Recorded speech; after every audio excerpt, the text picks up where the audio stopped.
Ito ang Broad Streamcast Communicators, ang naiiba at kakaibang plataforma sa digital broadcast.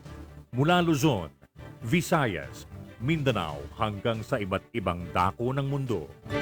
Broad Streamcast Communicators, ang sandigan ng sambayanan mula sa walang labis at walang kulang na pagbabalita, paglilingkod, maglalahad ng mga mapagbuong komentaryo at usaping pambayan para sa kapakanan ng karamihan.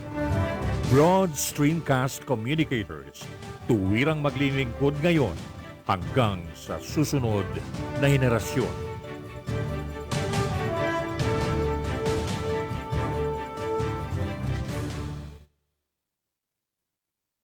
Your Honor, please.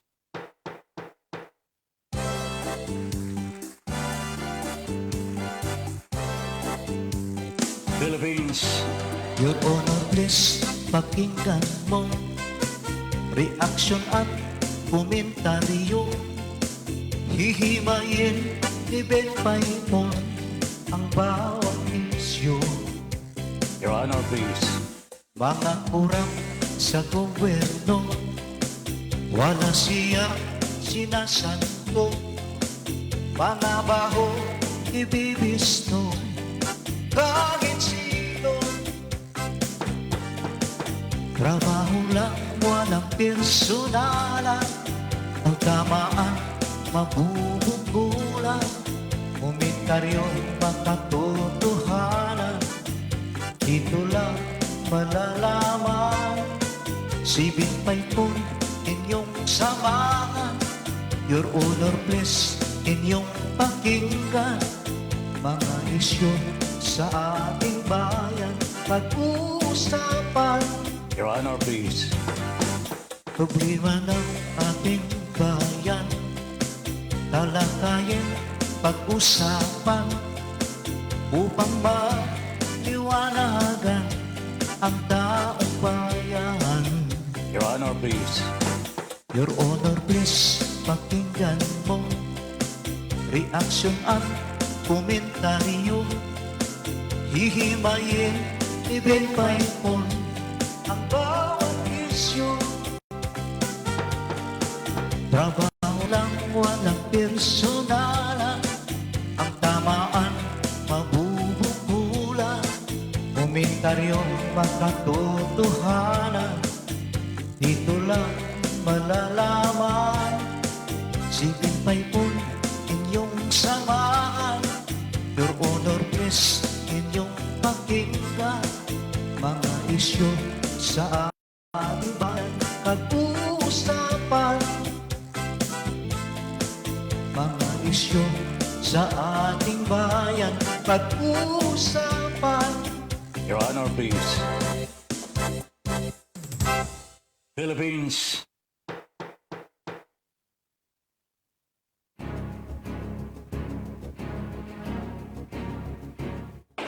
Magkaiba man ang ating pananaw, hindi tayo magkaaway kailanman. Sa dulo, makikita rin natin ang tulay na siyang daan tungo sa pagkakasundo, pagkakaisa, at kapayapaan. Your Honor, please. Ben Paipon, the bridge commentator and broadcaster on board. Your Honor, please. In defense of truth, justice, and freedom.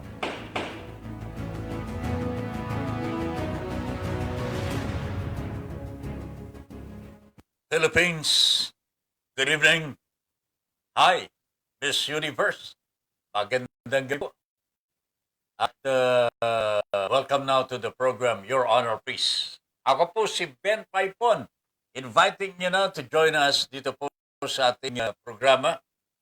Alas 8 hanggang alas 10 ngayong gabi. At dito po ay hihimayin po natin ang sangkatutak na mga issues ranging from the Supreme Court sa Malacanang at kung saan-saan pa. Marami po tayong pag-uusapan ngayon, kaya tutok lamang po dito sa ating Your Honor, please. Ako po si Ben Paipon, At unang-una sa lahat ho, mga kabayan, makikiusap po sana ako. Sapagkat yung isang kasama po natin sa Broadstream Cast Communicators, may sakit at nasa hospital po. Ang ating Pangulo, si Mr. Tony Salaw, ay nasa hospital at nagpapagaling. Hindi naman po malubha ang kanyang kalagayan, pero hinihingi ko po sa inyo na sana po ay ipagdasal po natin para sa kanyang maagang paggaling at makasama po natin muli dito po sa ating Broadstream Cast Communicator. Siya po ang ating Pangulo. Siya po ang he is the founder of this platform. Sumali lamang po ako sa kanya sapagkat nagustuhan ko po ang kanyang plataforma. Kanya naman nandito po tayo at tumutulong ngayon sa ating platform. Okay? At pangalawa po, bukod po sa inyong panalangin, ay siyempre po, i-follow naman po ninyo itong live podcast natin, platform po natin sa Broadstream Cast Communicators. Ha? Kung pwede lamang po, i-follow ho ninyo. Ha? Para sa ganun ay mapakinabangan din po ng marami po nating mga kababayan.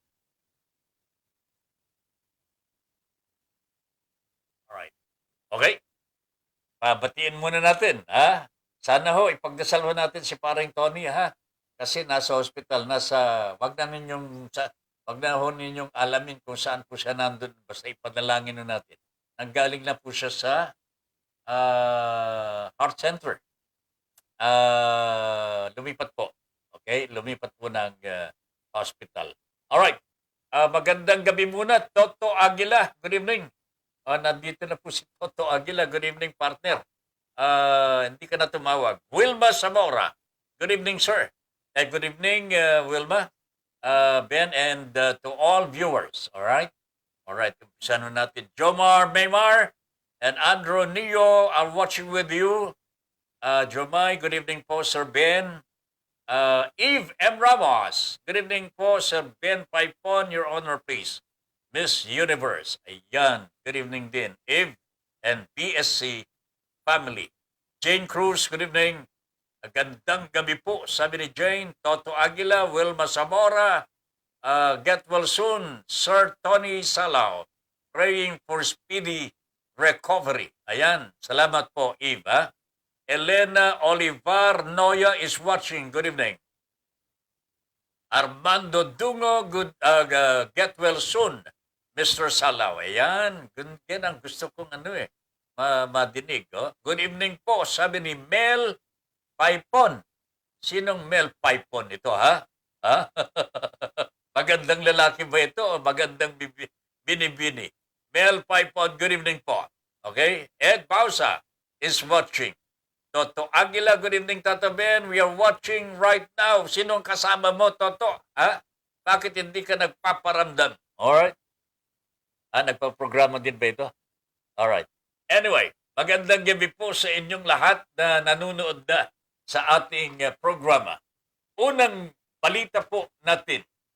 Ito, manginginig na ang ating Pangulong Rodrigo Duterte.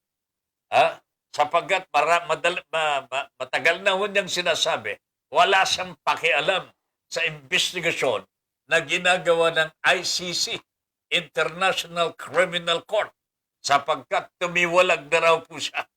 Lang niyang buhay na rin. Akala natin, mapapaniwala niya ang buong Pilipinas. Hindi niya alam na ito pong usaping ito ay pakikialaman ng Korte Suprema.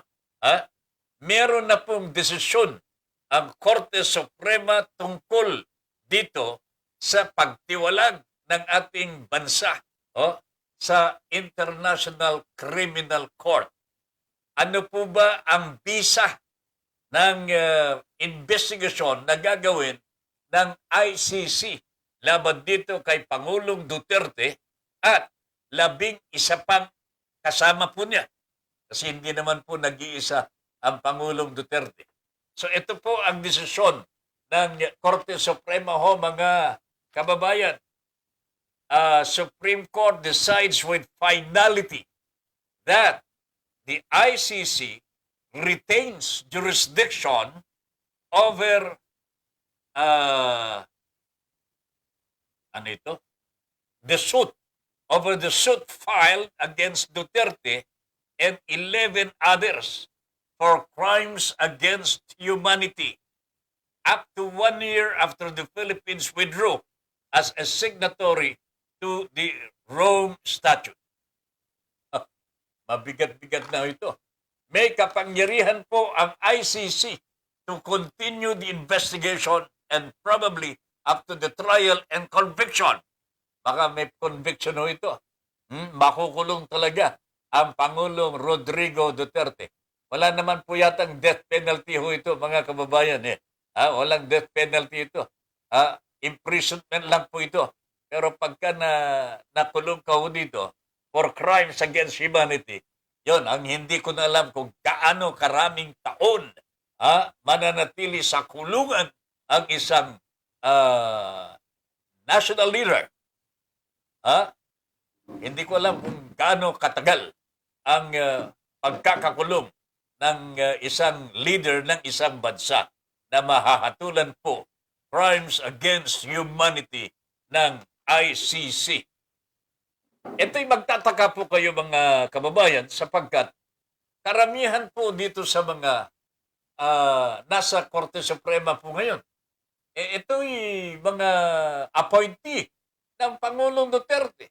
Kaya nga siguro malakas ang kanyang paniniwala at pananalig ho na hindi po siya bibitawan. Na hindi po siya hindi po siya pababayaan sa kanyang pangungulila. Pero nag-iba po ang ihip ng hangin. Ang Korte Suprema ay tumindig as an independent body, equal branch of government. Nanindigan po sila sa katarungan sapagkat yan naman po ang kanilang yan naman po ang kanilang expertise. Hindi po nila sinang-ayunan ang kagustuhan ng Pangulong Rodrigo Duterte. Sabi nga po ng iba na nakakausap po natin, mukha nga po yatang lame duck na ho itong Pangulo natin. Ibig sabihin, wala na ho siyang pangil. Wala na ho siyang dakas. Kasi sumasalungat na ho ang kanyang mga appointees. Especially the Supreme Court na tanging inaasahan ng Pangulo na ipagtatanggol po siya. Ipagtatanggol dapat po ito . Most of the justices of the Supreme Court are appointees of the President. Pero, bakit ho kaya nagbago ang ihip ng hangin? Basta na lamang iniwanan si Pangulong Duterte. Sabi nga ng ating mga nakakausap, lame duck na po itong Pangulo ho natin. Okay? Kanya, baka ibagsak ng Supreme Court ang anti-terror law. Ito pang isa ho, mga kababayan. Remember, mahigit 30 mga petitioners ang inaasikaso na ngayon ng Korte Suprema na tumutiligsa dito sa anti-terror law na gustong pairalin ng Pangulong Duterte. Baka after the ICC, isusunod na po ang anti-terror law. Kanya, nananawagan na ho kami kay spokesperson Harry Roque na tagapagtanggol kahit mali-mali ni Pangulong Duterte. Pasok, Mr. Harry Roque, pasok! Kailang-kailang ka ng Pangulong Duterte, ipagtanggol mo! Ipagtanggol mo ang Pangulong Duterte, nakakaawa naman ho. Can you imagine that ho, mga kababayan? Lame duck na ho ang Pangulo, wala na ho kapangyarihan ito. Pagka sinimulan po ng ICC ang paglilitis kay Pangulong Duterte, masusumpi na ho ito. Mapipilitan ho na sumagot. At baka sakaling, baka maari pang Naku, mapatawag ho sa korte ho ito, mga kababayan. At hindi po siya makakatanggi sapagkat may jurisdiction ang ICC sa Pangulong Duterte po natin. Wala na, hindi na makapagmalaki ho ito, hindi na makapagyabang na siyang boss, siya po ang makapangyarihan dito sa Pilipinas. Wala siyang pakialam sa mga foreigners na mag-iimbestiga sa kanya. Nako, Panginoon ko po, wala na ho yung mga ganyan, Mr. President.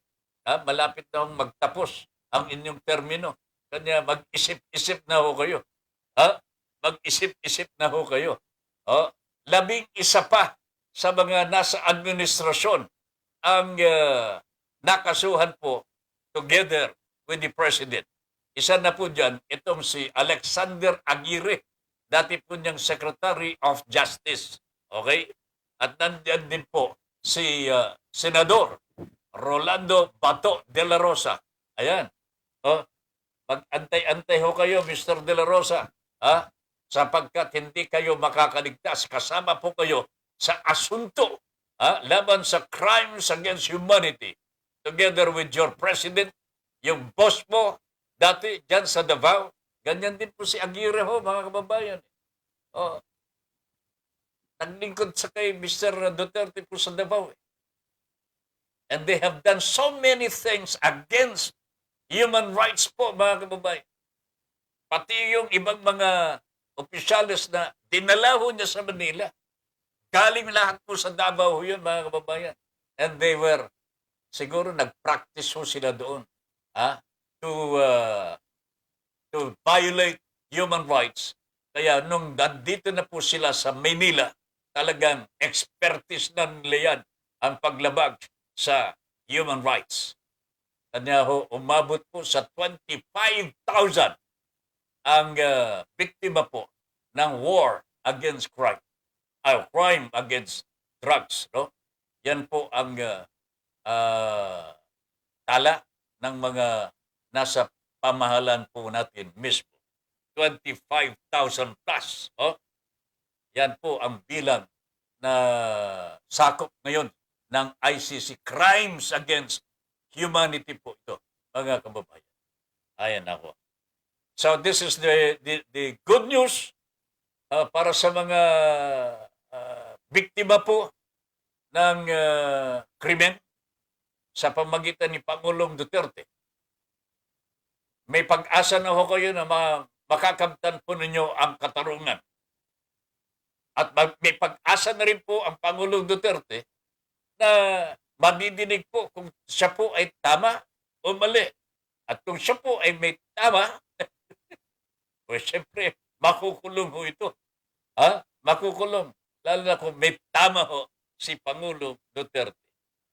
Pero ang masakit to nito, kaakibat to nito, mga kababayan, with the ICC now taking control of the case against crimes against humanity labang kay Mr. Duterte, baka pati itong anti-terror law na kinatatakutan po ng maraming mga Pilipino, ibabasura na rin ng ating Korte Suprema. What do you know? Malay ho ninyo, mga kababayan, sa pagdidinig po natin at panunood ng mga oral arguments dyan sa Korte Suprema, matindi po ang pagtatanong ng mga justices of the Supreme Court at lumilitaw talaga ang punto de vista ng mga justices of the Supreme Court. Talagang pinipilit po nila na tignan kung ano po yung punot dulo kung bakit meron pang anti-terrorism law at baguhin ang mga pulisiya sa warrants of arrest, sa paghuli at pagkukulong, pagpapakulong sa mga suspects. Marami pong tinatanong ng Korte Suprema ho dito. Kanya with the ICC now, with the decision of the Supreme Court, finally, nagdesisyon na po sila na may jurisdiction ang ICC. Ito ho, baka isunod po dito ang pagbasura sa anti-terror law ng Pilipinas. Yung mga nagtutulak ho ng anti-terror law, mga bata ng Pangulong Rodrigo Duterte, mga general, ingat-ingat na ho kayo. Sana ho matutunan din po ninyo na igalang ang batas at igalang po ang taong bayan, igalang po ang mga karapatang pangtao sapagkat ito naman para sa atin lahat ito eh. Alam po ba ninyo ang tingin ng taong bayan sa mga general? Ito po yung mga aaga po ng pwesto sapagkat halos lahat po sila mga active duty at mga retired generals ay nasa civilian government na po, nasa civilian position. Dapat po hinahawakan ng mga career sa pribadong sektor at sa gobyerno. Dapat hawak po nila. Pero ngayon, hawak po ng mga general. Nakakatakot po ito mga kababayan. Baka masanay po ito mga general. Sila na po ang nandyan, mamamahal Kapag ka nawala si Digong, baka ayaw na nilang bitiwan ang kanilang mga pwesto mga kababayan. Aagawin na nila talaga at magkakaroon ng military rule. Ay nako po mga kababayan, napakadelikado ang bagay na ito. Kanya young officers of the Philippines, magising po kayo at tutulan po ninyo ang militarism dito sa ating bansa. There should be no occasion where the military rules over civilian government. Kailangan pairalin pa rin po natin ang civilian rule dito po sa atin. At pairalin po natin ang paggalang sa batas. Paggalang sa ating saligang batas. Huwag pong magagaya ang Pilipinas sa Myanmar. Mga kababayan, huwag po tayong gagaya sa Myanmar na namumuno po ang mga militar. At tignan po ninyo, alam po ba ninyo nangyayari dito? Sus Mariano Garapon, kadami-dami pong namamatay na mga citizens, nationals of Myanmar under the military regime of Myanmar today. Mabigat po ito.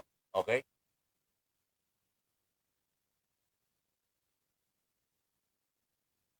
Alexander Aguirre. Sino? Sino Benji, si Benji. Partner. Anong nabanggit ko ba kanina? Alexander Aguirre. Ayan. Tama mo ba? Hindi Alexander nga naman. Benji, you're right. Vitaliano Aguirre. Yan ang kainaman mga kababayan dito sa meron po talagang nakatuon. Kapag nagkamali si Tata Ben Paipon, yung kanyang anak. Benji, thank you very much, my friend. Thank you very much. Maraming salamat. Hindi po Alexander. Alam mo, nakasulat sa akin Attorney Vitaliano Aguirre. Pero bakit ko nabanggit ang Alexander? Bakit kaya? Senador Bato de la Rosa. Yan, marami pa. Siyang na iba pa po ang nabanggit po sa desisyon ng Korte Suprema. Okay? Benji, thank you. Thank you. Alas 7 po siya ng umaga hanggang alas 9. Every Sunday po yan, si Benji Alejandro. Okay? Areglado.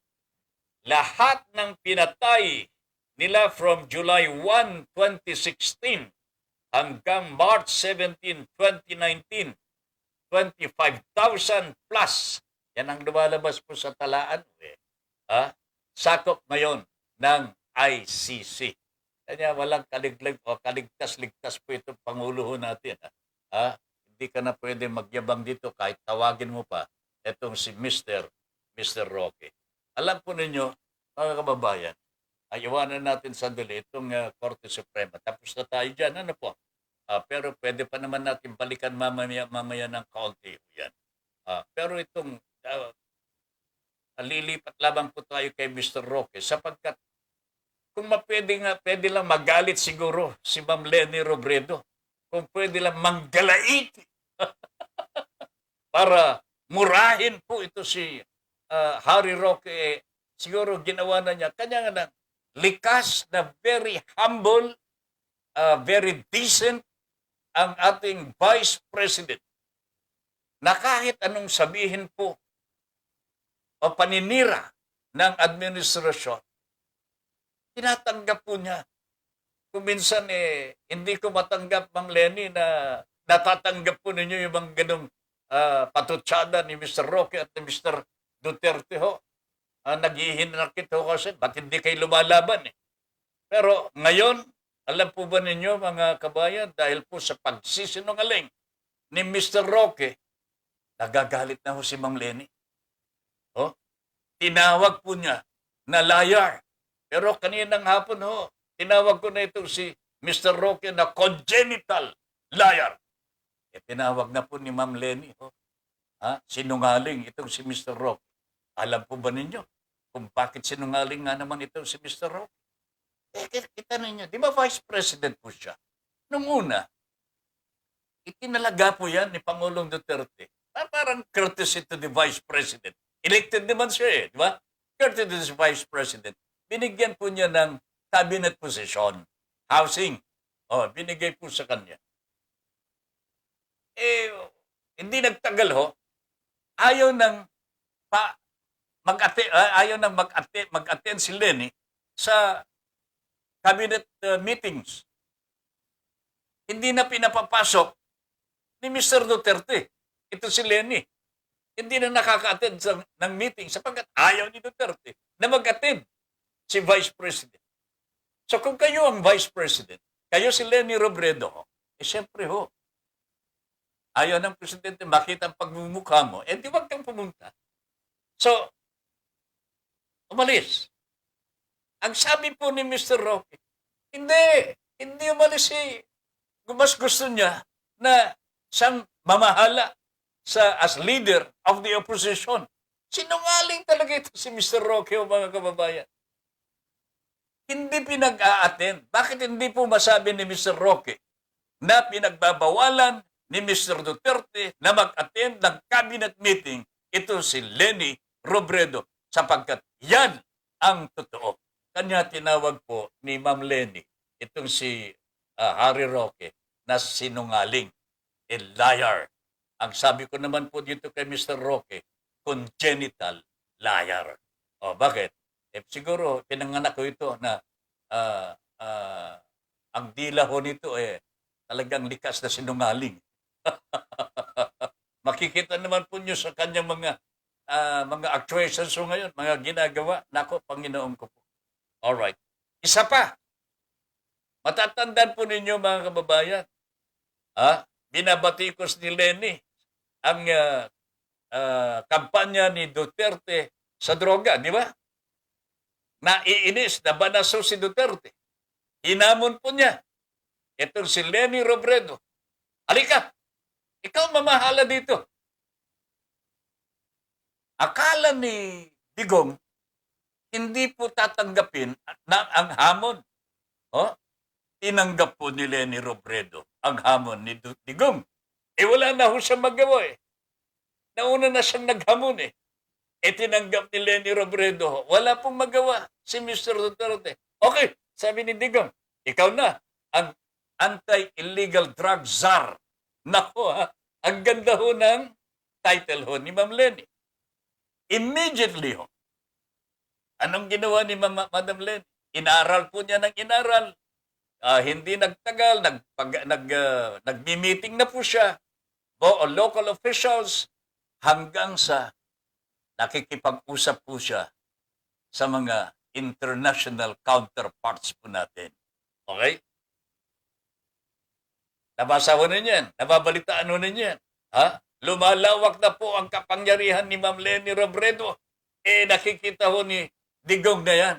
Nakikita ni Digong. Malalampasan po siya. Masisira po yung war on drugs ni Digong. Wala pang 20 araw ho, mga kababayan, into the office as czar of anti-illegal drugs. Alam po ba ninyo kung anong ginawa ni Mr. Digong? Tinanggal po si Lenny Robredo. Anong sabi ni Roque? Nag-resign daw ho. Hindi po, tinanggal po ni Digong. 11 na araw lang ho Hindi po pinagtagal ni Digong sapagkat ayaw niyang makita na magtagumpay ang trabaho ni Ma'am Lenny. Parang ganon din po sa housing po magaling, marunong, at disente ito si Madam Leni Robredo na ikinatakot ni Pangulong Rodrigo Duterte. Kanya, simula noon mga kababayan, kung hindi niya minumura si Leni, binabastos. Alam po niya, babae po ito, pero napakabastos talaga ang bunganga. Ganun talaga mga kababayan. Yan po si Mr. Duterte. Binabastos ito si Leni Robredo. Sumasaw-saw naman po si Harry Roque. Pero ito mga kababayan, kaya tinawag po ni Ma'am Leni na liar itong si Roque. Obviously, because hindi tama yung paninira nito Mr. Roque kay Ma'am Leni Robredo. Wag mo nang siraan muna, Mr. Roque, sapagkat tingnan mo nga, ni halos hindi na makagalaw kasi wala na po silang pera. Ang sabi po ni Madam Leni ngayon, na kinalulungkot ko naman, mga kababayan, kinalulungkot ko talaga ito Madam Leni Robredo has admitted already na wala po silang resources for a decent presidential campaign. Ano po ang ibig sabihin po nito? Baka hindi po tumakbo sa pagka-presidente si Madam Leni Robredo. Sa mga nagmamahal kay Ma'am Leni at naniniwala na siya po ay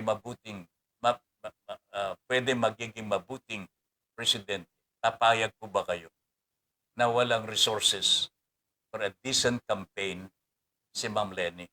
Ano ang gagawin po ninyo? Baka gusto lang maglambing si Ma'am Leni Robredo before he or she finally makes a decision. Nakikita po niya ang problema talaga. Hindi katulad ni Mr. Duterte, sako-sako po ang pera niya mula sa ayuda na hindi po pinamigay at maaring sa manggagaling sa mga in-check. Nangakong proteksyonan po siya hanggang sa siya po ay mabubuhay. Okay? So Ma'am Leni, wala po siyang perang ganun. Kanya, ito ang kanyang statement today. We have no resources for a decent presidential campaign. Sa mga nanonood at nakikinig po sa ating programa po ngayon, lalong-lalo na yung mga naniniwala na magiging mabuting presidente po, si Madam Leni Robredo. Meron po ba tayong magawa para tulungan siya? Meron? Please let me know. Mag-comment po kayo, mga kababayan. Mag-comment po kayo kung paano matutulungan si Madam Leni Robredo sa kanyang problema sa ngayon. She is for the opposition. Obviously, mga kaibigan, siya po ang number 1 sa talaan po ng opposition. Okay? Na po pwedeng lumaban sa kung sino man ang itatayo ng administrasyon bilang kandidato po nila sa pampanguluhan. Leni Robredo is number 1 sa opposition.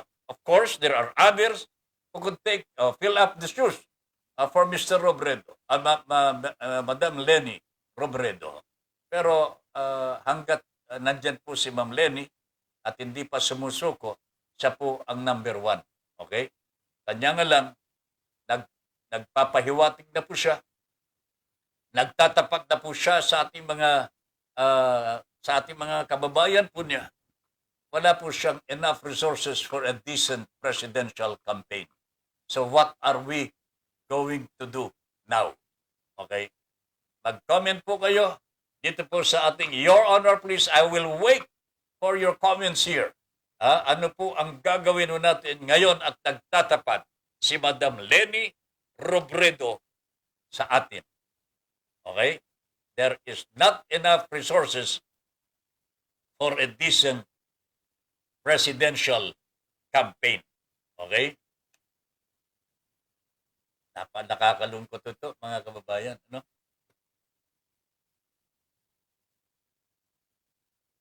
Nakakalungkot ito. Okay? In the meantime, habang nag-iisip po kayo kung ano ang i-comment ho dito sa ating problema ho ngayon. Balita ko kanina sa buong Pilipinas ho yata ho baha. Pasalamat ho tayo sapagkat wala pa pong naiulat na namamatay. Hindi katulad sa bansang Europa. I think this is the first time that it happens in Europe, mga kababayan, where several people have died because of flooding. Can you imagine? Mayayamang bansa ang mga ito. Bansang Europa. Wala hong mahirap na bansa ho dyan. Okay? Pero tinamaan po sila ng calamity. Tinamaan po sila ng disaster. Flooding ho. Mantakin ho ninyo yung mga sentro ng kanilang lipunan. Ha? Binaha. Nagigiba ang kanilang mga bahay. Dito sa atin naman ho bihira po yung mga mahihina lamang po mga bahay ang siyempre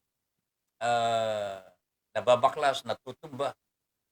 Pero bihira po ang namamatay maliban lamang po kung meron tayong tinatawag na landslides. Yung lupa, gumuguhong mga lupa. Natatabunan po yung mga tao at mga bahay. Pero bihira pa rin po yun. Hindi katulad po sa Europe, talagang napakarami po mga namatay. May pagbabago talaga sa klima ho. Kanya siguro po ngayon, let us be aware of our environment. Alam po ninyo mga kabayan, last Saturday and Sunday, nagawi po kami dyan sa lalawigan po ng Rizal. Napunta po kami dyan hanggang malapit na po dyan sa Laguna. Kitang-kita po natin, nakakalbo na po ang kabundukan ng Rizal. Nakakaano po? Nakakalunuso mga kababayan sapagkat nakikinita na ho natin, nararanasan na ho natin pagbaha sa mga mabababang lugar na po dito sa lalawigan pa rin ng Rizal. Tingnan po nyo, San Mateo, Marikina, marami pong mga bayan ang lumulubog na at patuloy pong kinakalbo, pinapatag ang ating mga kabundukan dyan sa Rizal. Patuloy pong kumikita ang local government sa mga negosyante na gustong magsamantala sa ating kalikasan. I cannot imagine bakit nagagawa ng mga local government officials po natin ibenta ang kalusugan po ng ating kabundukan. Bakit po ganun? Wala silang pakialam kung ano ang sasapitin ng kanilang mga constituents.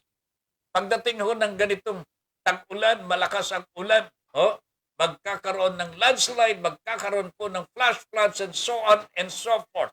Alam po ba ninyo, dumapo dito sa Marikina, San Mateo, and karating ng mga lugar nung umulan ng malakas, kamakailan, putik ho Putik na po ang susunod na baka bato na. Bakit? Patag na ho ang mga bundok Governor Inares po ng lalawigan ng Rizal. Wala na po ba kayong magawa ho dyan? Yung kahabaan po ng highway mula po dito sa Marikina hanggang po doon sa Pililla, Rizal. Makikita po ninyo, malawak po ang mga kabundukan na patag na ho, mga kababayan. Nandyan pa po ang mga instrumento po nila ng pagpatag ng mga kabundukan. Wala na po bang pakundangan ito? In the guise of development, pagpapaunlad daw po ng ating kanayunan, nasasakripisyo po ang kaligtasan ng bawat isa. So, which is which? Ano po ba dapat? Hindi po ba dapat pangalagaan ho natin ang ating mga constituents because they are the beneficiaries of our government? Ang problema ho ngayon basta't kumikita ang mga local government officials, okay na lang ho. Wala silang pakialam kung ano ang mangyayari sa kanilang mga constituents. That's how I see this. Sa kahabaan po ng yung mga bayan-bayan comprising the province of Rizal, kakatakot ho mga kababayan sapagkat patag na ho ang mga kabundukan sa lalawigan ng Rizal. I dread to see the day when flash floods will eventually be happening at maraming mamamatay ho. Maraming mamamatay gaya po ng nangyayari sa bansang Europa o kaya sa mga bansa sa Europa. Kakatakot po ito mga kababayan. But I think and I believe this is not only happening in Rizal. This is also happening elsewhere where there is the mountain and where there is the local official, the governor, the mayor, the councilors, board members, mga kaibigan, sila lahat they connive with each other, ha? Pinagsasamantalahan ng mga negosyante. Pero yung negosyante, nagsasamantala din ho sa kanila eh. So meron pong kutsabahan ng negosyante at yung government official. At the middle, ito ho yung tayo mga mamamayan ho, mga kababayan. Nalalagay po sa panganib ang ating buhay dahil po sa kontsabahan ng mga negosyante at mga local officials. Sana ho, mga kababayan po namin, tandaan po ninyo, malapit na po ang halalan. This is the national election, kasama po ang local elections po dito. Ha? Pansinin na po ninyo kung sino po ang nagkakanulo sa kaligtasan po ninyo. Oh, marami nang namamatay pong mga Pilipino din po. Dahil po sa baha, landslides, and so on and so forth. Gawa po ng patag ng mga kabundukan, walang pakundangang pagpapatag sa ating mga kabundukan. Pagputol sa mga punong kahoy, nandyan po sa mga kabundukan. Nakakatakot po ito mga kababayan. Nasa panganib ang buhay ng bawat isa sa atin. Alam ko pong alam ninyo yan. So alam na po dapat ninyo kung ano ang gagawin po ninyo sa darating na halalan. Okay? Areglado. 10 minuto po bago alas 9 ng gabi. Dito po sa ating Your Honor, please. I-address natin yung mga local officials natin. Mga Your Honor, please. Ha? Maawa po kayo sa inyong mga constituents. Huwag po sana ninyo silang pababayaan. Huwag po sana ninyong ipagpapalit ang kanilang kaligtasan sa munting salapi na tatanggapin po ninyo mula sa mga negosyante. At ito mga negosyante naman po, sana ho, ha? Bago kayo masyadong gahaman. Oh? Huwag po sana kayong masyadong gahaman. Alright. Pwede nating basahin na po yung mga katulad po ni Ma'am E. Ramos. Good evening po. Nawawala na talaga yung mga ibang comments pero nandito pa sila Ma'am Mr. Armando Dungo. Libo-libo din malamang ang makakasuhan sa tokhang na pinairal lalo na at biglang bumaba ang desisyon ng Supreme Court ito. Hindi po ICC. Supreme Court, Mr. Dungo, nag-decide with finality ang Supreme Court na may sakop po, may karapatan ang ICC na litisin itong crimes against humanity isinampa labang kay Mr. Duterte at 11 iba pa.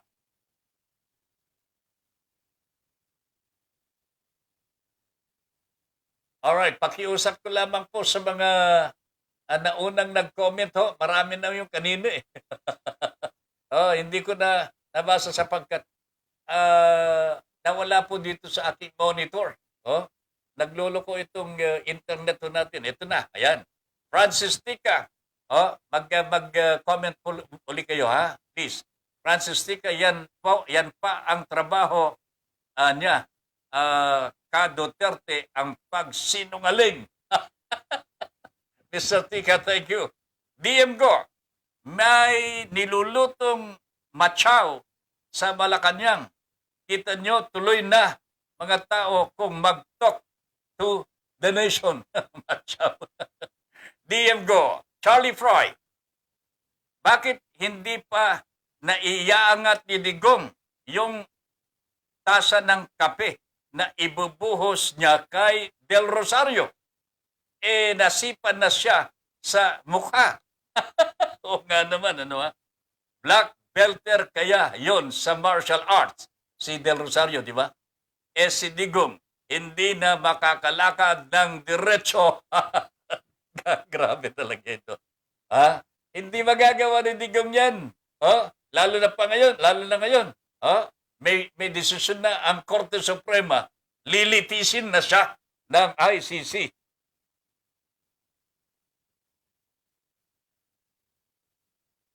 Alright. Armando Dungo, thank you very much, Charlie. Ambag-ambag ng tulong, pero pera o material na bagay sa kanyang kandidatura. Ito ang suggestion ni Mr. Dungo para sa problema ni Ma'am Leni Robredo. Mag-ambag-ambag ng tulong, pera o material na bagay sa kanyang kandidatura. Okay? Palagay ko, sasang-ayunan po ito ng marami at magsisimula na rin Magsimula na, talaga, ha? Angelica Paz. Good evening and more power po sa inyong lahat sa BSC. Sir Ben Paipon, Your Honor, please. And Ma'am Lynn, Miss Universe. God bless. Keep safe po, lagi. Thank you. Manong Ambil, magandang gabi. Kuyam. Ito, kuya ko. Nandyan po sa Calayan Island. Alright? Jason De Guzman is watching. Good evening, Jason. Charlie Fry. Tinalakay ko na ito before sa isang episode ng aking programang The Frying Pan through Broad Streamcast Communicators. I already said that this could be the reason why it's taking her quite a time to decide whether to run or not for the presidency. Iba kasi noong 2016 election, she was with the administration party din. Tama. Pero iba ang sitwasyon ngayon. Wala siyang sapat na budget to run a decent national campaign as in opposition. Hanga at believe talaga ako sa katapatan ng puso ng Vice Presidente natin. Malinaw na hindi siya taing-tae na maupo sa Malacanang. She knows and understands the clear picture. Kung ipagkaloob ng Panginoong Diyos, salamat. Kung hindi, huwag ipilit. Yan po ang sinabi ni Charlie Fry. Maidadagdag ko lamang po, mga kababayan. Nasa taong bayan na po. Kung tulungan po natin si Madam Leni Robredo na maging presidente, mananalo talaga ito eh. Ang problema, kung ayaw po ninyo, sana po, mag-desisyon po tayo sapagkat nakakapanghinayang isang mabuting Pangulo in the person of Leni Robredo. Okay? Alright, meron pong natira sa mga comments kanina. Good evening, Tata Ben. We are watching right now, sabi ni Toto Aguila. Ayan. Ed Pausa, good evening, Tata Ben. And to your avid fans, good evening. DM Go, magandang gabi, Sir Ben.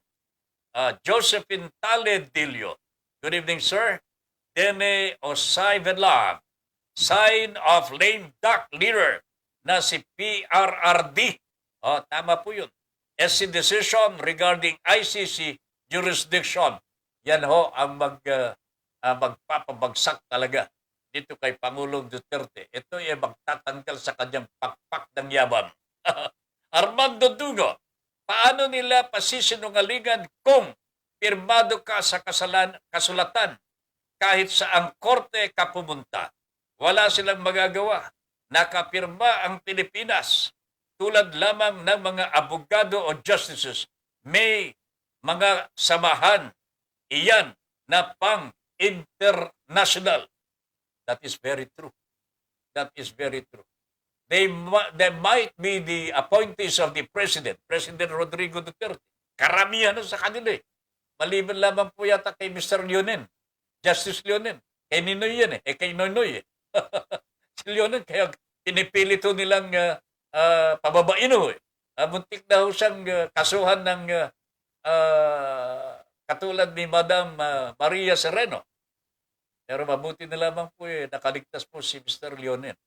Pero karamihan sa mga justices, appointees ni Pangulong Duterte. Pero, nagdesisyon po sila. Laban ho sa kagustuhan ni Pangulong Rodrigo Duterte. That brings up the matter, lame duck na ba talaga? Itong si Mr. Duterte. At, kung lame duck na po ito, ano ang mangyayari sa anti-terror law? Ayan, abangan ho ninyo. Alright, pakiusap lamang ho mga kababayan ngayon po at marami pa pong nandito ho at nanonood. At yung ating internet ay nakikiisa pa, nakikisama. Makikisuyo po sana ako sa inyo. Oh? Kung pwede lamang ho, i-like and follow po ninyo ang ating page sa Broad Streamcast, BSC. Okay? Hindi po itong programa natin, kundi yung page po sa Broad Streamcast Communicators. Okay? I-like and follow po ninyo itong page po natin sapagkat ito po ang kailangan ng ating samahan para kumanda naman ang ating paglilingkod sa inyo. At muli, pakiusap ko po na hanggat maaari, ipagdasal po natin ang ating Pangulo, si Tony Salao, Mr. Tony Salao, na nagpapagaling po sa isang hospital ngayon dito sa Quezon City. Okay? Hindi po malala ang kanyang karamdaman. Pero kung kayo po ay nasa hospital, syempre po, alagaan na ho kayo ng doktor. Okay? Bumaba daw po ang kanyang dugo. Yan po ang sabi po niya ng ating makausap kanina. Hindi po siya, wala po siyang pahintulot na banggitin ko po ito sa himpapawid. Pero I took the matter sa sarili ko na sapagkat alam ko kailangan po niya ang panalangin po natin lahat. I know he needs our prayers. Together, our prayers, nagtutulungan para siya po ay gumaling. Kanya nakikiusap po ako sa inyo. Ipagdasal po natin na sa lalo madaling panahon ay gumaling si Mr. President, si Mr. Tony Salao. At the same time, nakikiusap po ako sa inyo, i-like po ninyo sana, i-follow po ninyo yung ating page. Pero pong link dyan na magagamit po ninyo para ma-follow ang ating page. Jay Valdez, magandang gabi po. Watching from Pinagbuhatan, Pasig.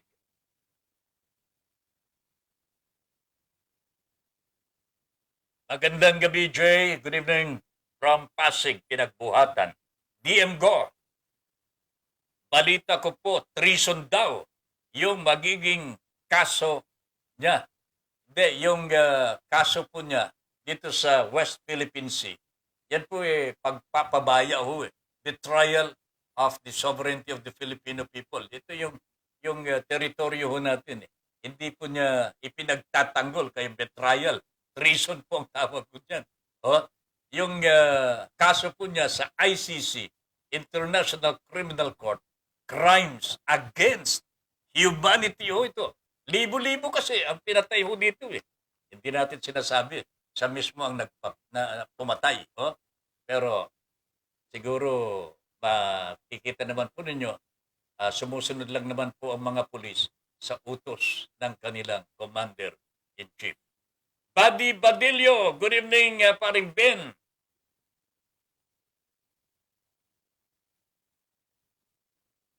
Dapat pati si Roque makulong din. Sobrang sip-sip. Kay Digong.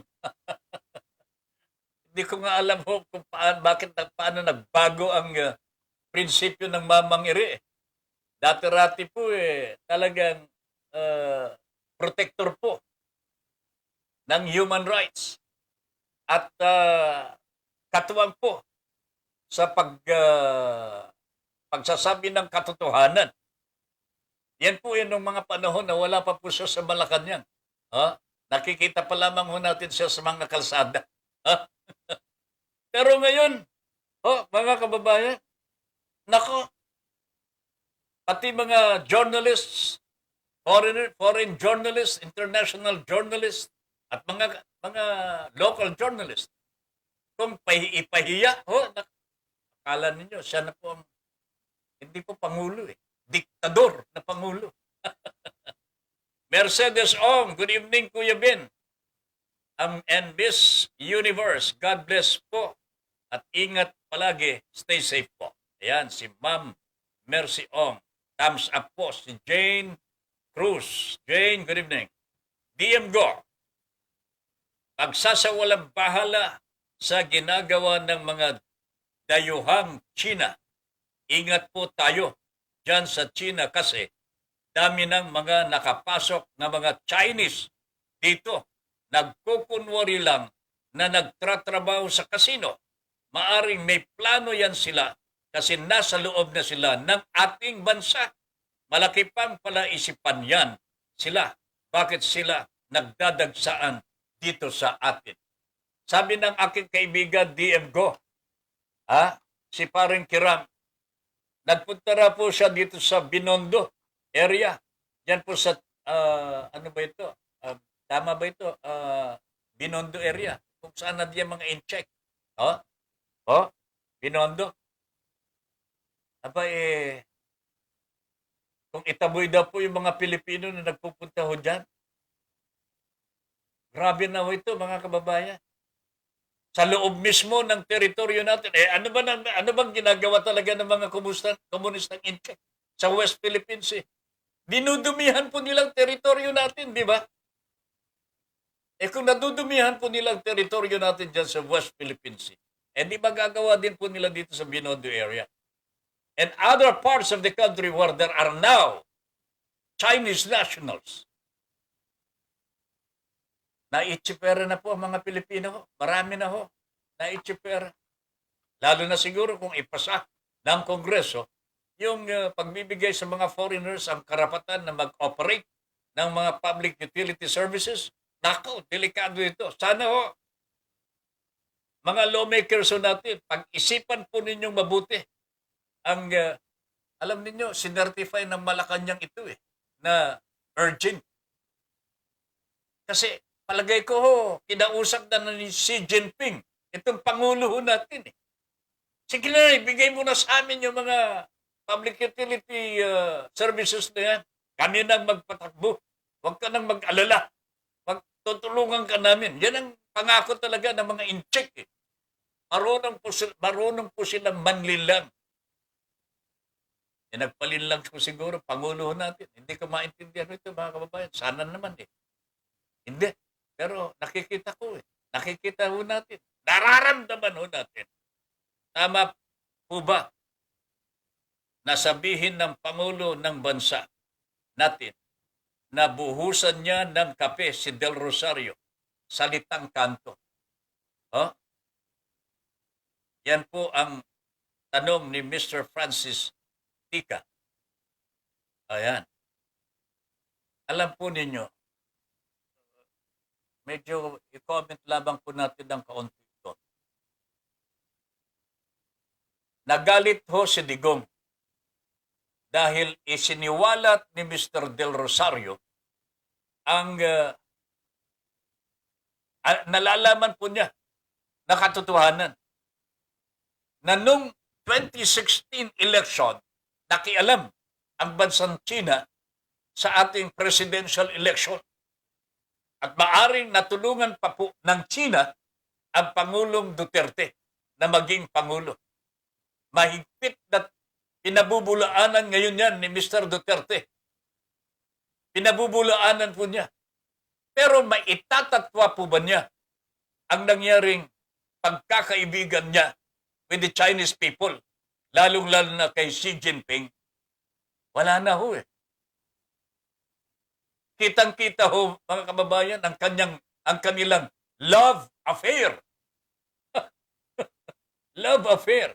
Kanya, ganun na lamang po ang galit ni Mr. Duterte sapagkat nalaman po natin na tinulungan po siya ng China noong 2016 elections.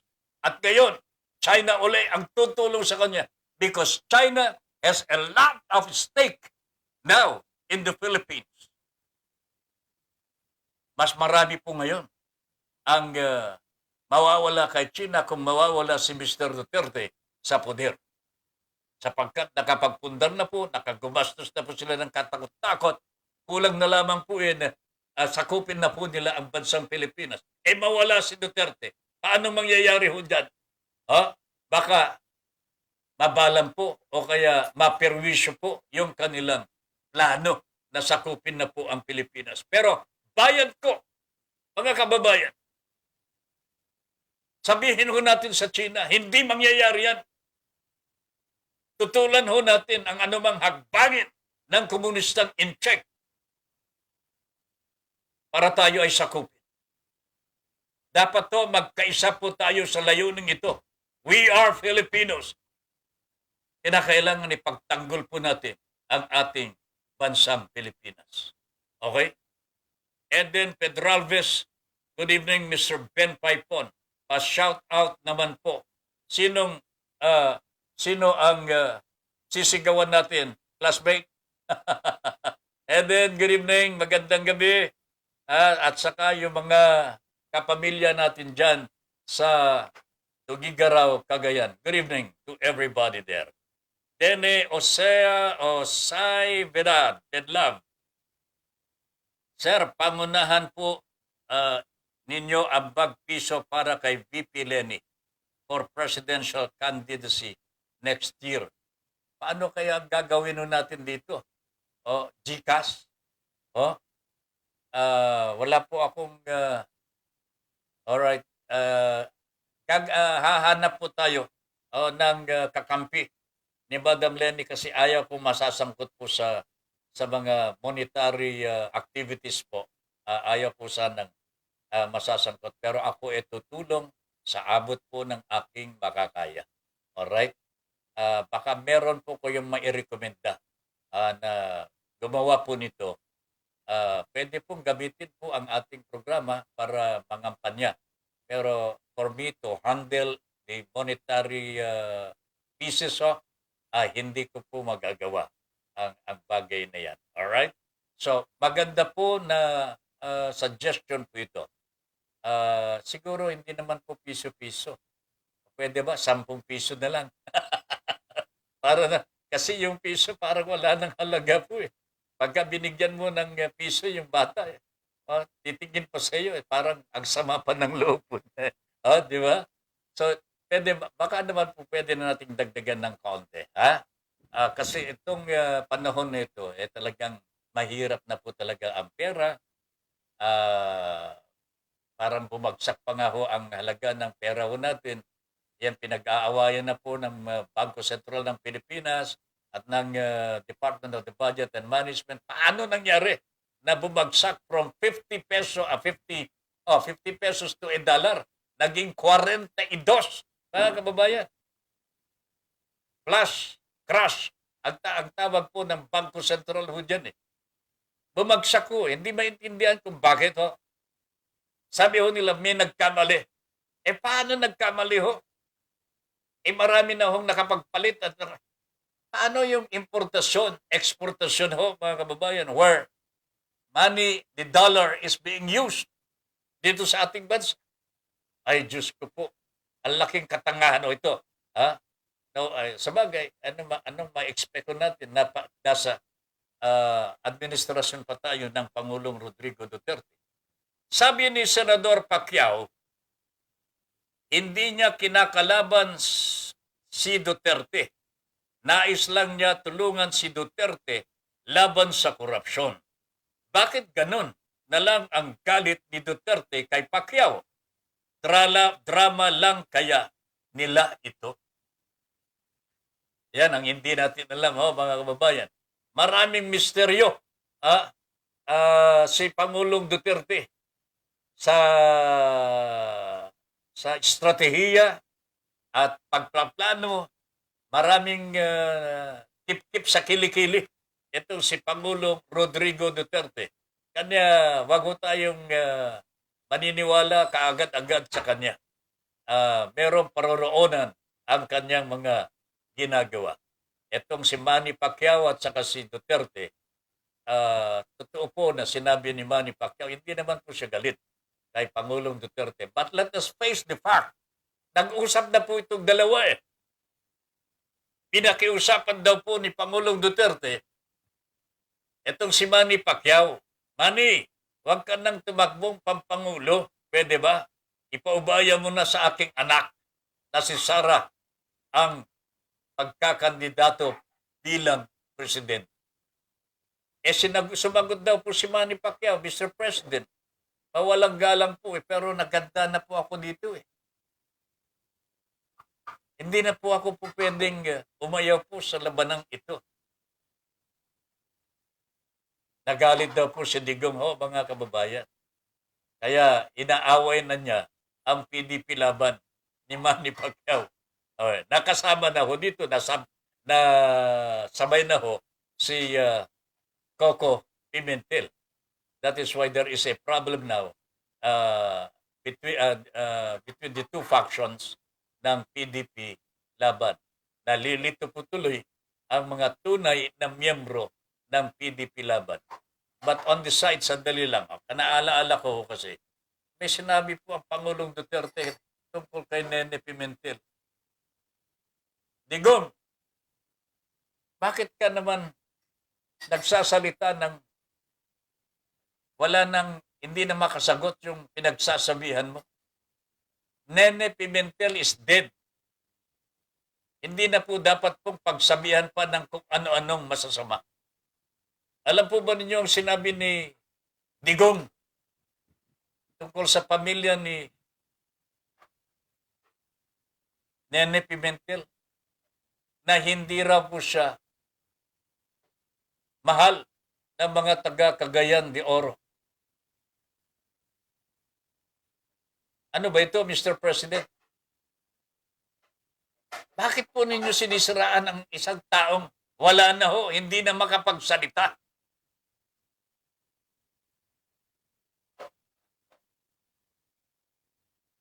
Nagsalita tuloy yung mayor ng Cagayan de Oro. Mr. President, with due respect, Nene Pimentel and family is well loved in Cagayan de Oro. That is what the mayor says. Pero itong si Digong, alam niyang wala na si Nene, hindi na makapagsalita. Dead men tell no tales. Mr. Digong, anak ng pating talaga ho. I'm sad. Nalulungkot po ako sapagkat napakataas po ang respeto ko kay Nene Pimentel. Actually, ang turing ko po sa kanya tatay. Ang tawag po namin sa kanya tatay. Napakabuting tao niya sa amin. Bakit po ganun, Mr. President? Wala na si Nene Pimentel. Ganyan pa po ang sinasabi po ninyo. Hindi raw po siya mahal ng mga taga Cagayan de Oro. Ini-insulto po niya. Ang patay na. This is our president mga kababayan.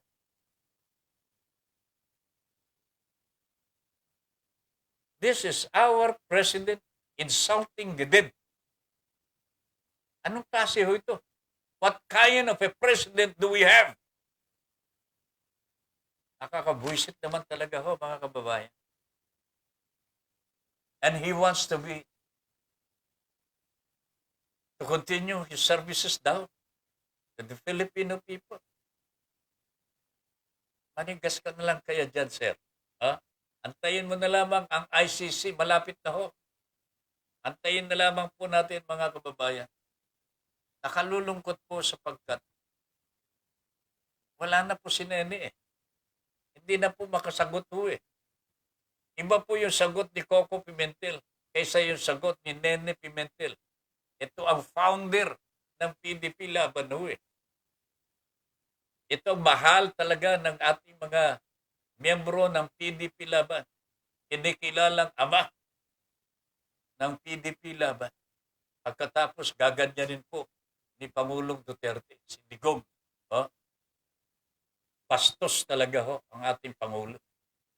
Walang paggalang sa mga namayapa na. Ay, naku talaga. Sabi ni, okay, all right, Francis Tika had something to say with Manny Pacquiao. Nabasa na po natin yan. Thank you very much, Mr. Tika. Mercedes Ong, para sa akin, Kuya Ben, dapat ang maging presidente ay bago para maiba naman at mabago ang bansang Pilipinas. Sobra-sobra na ang ating bansa na niyurakan ng sinuman. Dapat minahal nila ang bansa natin.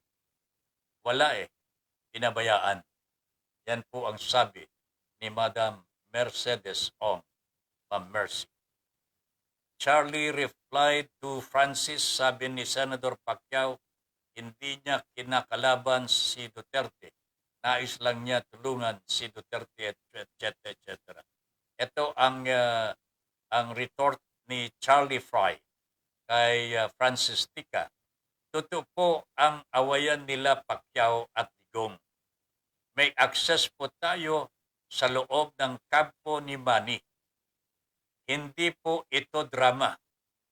Lahat ito ay nag-ugat sa kagustuhan ng kampo ni Duterte na si Sara ang maging pandaban ng PDP Laban. Ayan ho, yan na po ang katotohanan. Nadidinig na ho ninyo ang katotohanan.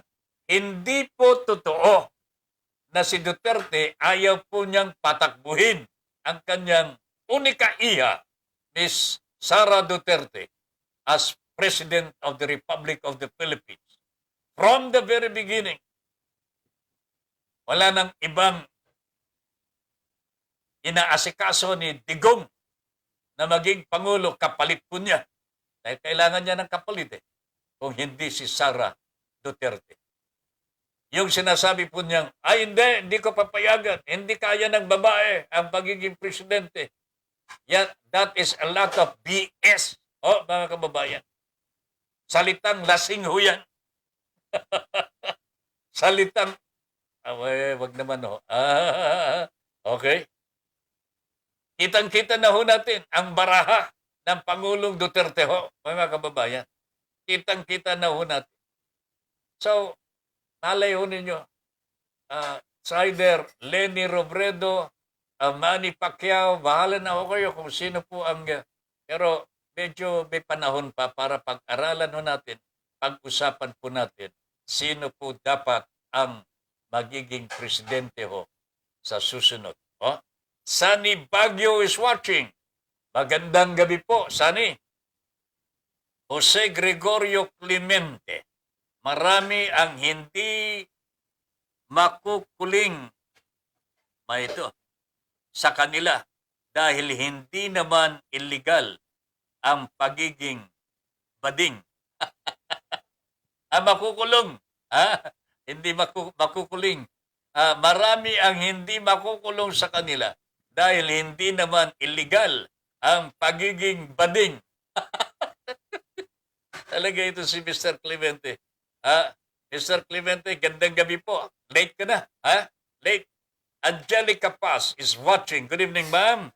Good evening. Armando Dungo. Mga naka-line up na kandidato sa PDP Laban. Malaking dagok sa kanila ang desisyon ng Supreme Court. Ayan. Palagay ko po, ah, hindi ko pa masasabi kung it will be good for the party na na nagpakita na po ng baraha ang kampo ni Mr. Cusi. Oh, sino-sino po sila, di ba? Kitang-kita na po ninyo ang kanilang mga intensyon eh. Hindi po talaga yung gusto ng partido pero kung ano ang gusto ng presidente. Yan po ang nakikita na ho natin. This is not the fault of the PDP Laban as a party. Kung hindi, ito ang gusto ng Pangulo ni Pangulong Rodrigo Duterte. Walang kaibano ito mga kababayan. Sa ginawa ni Digong ay ginawa ng House of Representatives sa prangkisa ng ABS-CBN. Nandito na naman ho tayo. Huh? Walang kaibano nito. Kasi they are in power. Sila po ang may kapangyarihan na gumawa ng anumang gusto nilang gawin. Kaya nasa batas ho yan o wala sa batas. Wala ho silang pakialam. That is the problem here. Kanya ho, mga kababayan ko po, maawa po kayo. Ha? Pagka ito pa ang binigyan ho natin ng karapatan muli na manungkulan ho at maghari sa ating bansa for the next 6 years, ay bahala ko kayo, hindi ako sasang-ayan ho dyan. Oh? Ayaw ko ng paghirap po muli, katulad po ng ating dinaranas ngayon. E di lalo na yung mga kababayan natin na hirap na. Oh? Pagkakaroon na naman po ng restrictions because of the Delta variant, nabanggit na po ng Pangulo, pero wala man lamang silang sinasabi na magbibigay ng ayuda. Kung may ayuda ho, dapat ibigay na. In anticipation sa worst scenario ho. Nag-aantay po sila ng, hindi ko maintindihan, ano ba itong nangyayari ho ngayon? Pero sa probinsya ho, sa mga lalawigan, even in Metro Manila po, there is a surge already. Nakikita na po ang bagsik ng Delta variant. Maghanda-handa na po kayo, mga kababayan. I'm not an alarmist. Pero sa ibang mga bansa, ganun din po ang nangyayari ngayon. Europe, Malaysia, Indonesia, Thailand, mga kababayan. South Korea is experiencing a surge in COVID cases because of the Delta variant.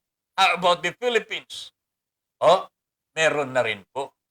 Nakikita na po. At hindi po naagapan sapagkat there is not much testing and tracing. Mag-hire pa lamang ho daw ng ang DILG natin. Wala pa po silang budget daw po.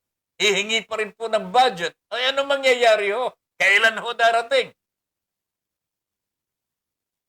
Mr. Clemente, pwede po ba abunuhan na muna ninyo para hindi tayo mahuli? Ha? Mr. Gregorio Clemente, marami sa kanila ang hindi makukulong dahil ang gagamitin nilang defense ay hindi naman bawal maging bading. At talagang nilinaw ho ni Mr. Clemente ang gusto niyang sabihin. Naka-capital pa yung kanyang hindi naman bawal maging bading. Ikaw ba, Mr. Clemente? Bading ka na rin ba? Eve M. Ramos is watching. Good evening, Eve. Jane Cruz, watching po sila. Jomar Maymar, watching na rin. Ed Pausa is still watching. Ed, good evening. DM Go, strategy nila yan. Hati-hatiin ang grupo nila para lumiit ang boto ng kalaban nila. Kaya focus tayo sa isa lang ang pipiliin. Ayan. Okay? Kailangan o dito mag-usap ang kampo ni Manny at Lenny Robredo. Pero naunahan po sila. ng tandem. Riding in tandem ho ito, mga kababayan. Riding in tandem. Yan ang taguri ho dito sa Lacson Soto partnership. Mukhang naunahan po sila ng oposisyon. Naunahan nila ang oposisyon. Sila po ngayon ang namamayagpag. Pero alam ninyo, mga kababayan, wala naman po akong sasabihin muna. Pero pakaingat po tayo sa mga yung bang merong talagang yung bang matinding pagnanasa na makahawak ng kapangyarihan. Pero hindi naman po talaga maglilingkod sa bayan. Di ba? Meron po mga ganyan eh. Ay, hindi ko sinasabing ito ay tandem, nila Ping at saka si Tito Soto. Meron naman pong pruweba si Ping pagdating ho sa corruption, talagang kalaban din po ng corruption ito. Matagal nang lumalaban sa pork barrel. Pero ang masakit po dito, hindi po natitigil ang pork barrel. Nandyan pa rin po ang pork barrel. Mas inuna nga po yung pork barrel sa 2022 budget o 2021 budget kaysa ayuda eh. Tingnan mo ninyo, yung budget po natin, meron naman pong nakalagay na ayuda ho dyan eh. Pero meron pong pork barrel ng bawat mga kongresista, mga lawmakers. Ganyan po katindi ho ang Kongreso ngayon. Nandyan po ang corruption na ayaw galawin ng Pangulong Rodrigo Duterte. Ang ginalaw po niya, ang prangkisa ng ABS-CBN. Yung mga nawalan po ng trabaho ng galing po sa ABS-CBN, meron na po kayong paraan para maiganti ninyo ang inyong sarili. Darating na halalan, alam na po ninyo, dapat ang inyong gagawin dyan. DM Go is watching. Good evening. Marco Joseph. Good evening, Sir Ben. Magandang gabi din sa iyo. Marco Joseph. Okay? Logic po lang, iyan kahit paghihiwalayin niya grupo. Sa huli, sa kanya pa rin ang bagsak niyan. Kaya dapat wag tayo malito. Alam po ninyo talagang tuso itong si Mr. Digong. Tuso talaga ito. He knows what he's doing as a politician. Alam na po ninyo yun. Kanya nagagawa niya lahat ang gusto niyang gawin eh. Kasi siya pa rin ang may kapangyarihan. Lalong-lalo na po. Nasa tabi pa niya. Harap at likod. At tagiliran. Itong mga komunistang in-check. Kita ninyo. Kanino pa siya matatakot? Di ba? Wala naman siyang katakot-takot, kinatatakutan sa mga Pilipino eh. Hindi nga siya natatakot kay Albert Del Rosario kahit ito'y black belter ho eh. Pero alam ninyo, sana ho magkita yung dalawa para mabigyan ni Albert Del Rosario ng isang sidekick. Itong Pangulo ho natin, matauhan man lang sana. Sir, Albert Del Rosario, sir, makipagkita na ho kayo. Kayang-kaya ninyo yan. Jose Gregorio Clemente. Pero ano naman ang magagawa ng subpina kung hindi naman ito papansinin? Mr. Clemente, iba ho ang International Criminal Court. This is also a court of justice. Wag mo silang lalalangin. Meron silang power to subpoena. Pagka sinumpina ka, kasunod na dyan, warrant of arrest. Pagka hindi ka, sumunod. Ano nga ba ang ginagawa ng mga korte, di ba? Pagka sinumpina ka at hindi ka nag-attend ka agad, katulad ni Bicoy, si Bicoy. Arraignment niya po yata last kahapon po ba o kahapon ngayon. Hindi po nag-attend. Nagalit po yung judge. Kasunod po nun, meron ng warrant for the arrest of Bicoy. Kilala ho ninyo si Bicoy, di ba? Ayan. may warrant of arrest. Korte ho yan. Yan ang kapangyarihan ng korte, Mr. Clemente. The ICC has that power also. Meron po siyang kapangyarihan, lalong-lalo na kung magsisimula na po ang trial proper. Okay? Abangan na lamang po natin yan. Charlie Fry, honestly, kung hindi pinilit ni Digong si Sara sa PDP laban, hindi siya babanggain ni Manny. Anong ibig sabihin mong ito, Charlie? Magba-vice president ba si Sara sana? O si Manny ang magba-vice president? Hindi sila magbabanggaan? O? Ano bang dapat mangyari ho dito? Honestly, kung hindi pinilit ni Digong si Sara sa PDP laban, hindi siya babanggain ni Manny. So ang ibig sabihin po, hindi po babanggain ni Manny Pacquiao etong si Digong. Kung hindi po niya pinilit si Sara na maging pangulo siya. Ayan, okay. Arreglado, Charlie. Thank you very much. Benjamin Alejandro. Ito dapat natin pampangulo eh. Benji, dapat ikaw ang pangulo natin. Napakabuting tao nito. Benji Alejandro is watching. Alas 7 po ng umaga ng linggo hanggang alas 9 ang kanyang programa dito po sa BSC, Broad Streamcast Communicators. Papanoorin po ninyo at pakinggan. Mga balita din po yan. May mga laman ng balita. Charlie Fry. And Manny has all the right to say no to the idea dahil siya ang presidente ng PDP laban. Which is correct. Sino ba si Mr. Cusi? Vice chairman lang o yan. Acting in behalf of the chairman. Hindi naman kumikibo yung chairman. In other words, so anyway, ito'y nangyayari na. Abang natin, pagbabalik ni Manny Pacquiao, mga kababayan, hayaan natin mag-focus sa kanyang laban kay Spence. Mukhang even ang kanilang laban may talo, may panalo si Manny Pacquiao pero mas malaki po ang kanyang tsansa na manalo. Okay? Ipagdasal din natin ang tagumpay ni Manny Pacquiao, whether we like him for president or not.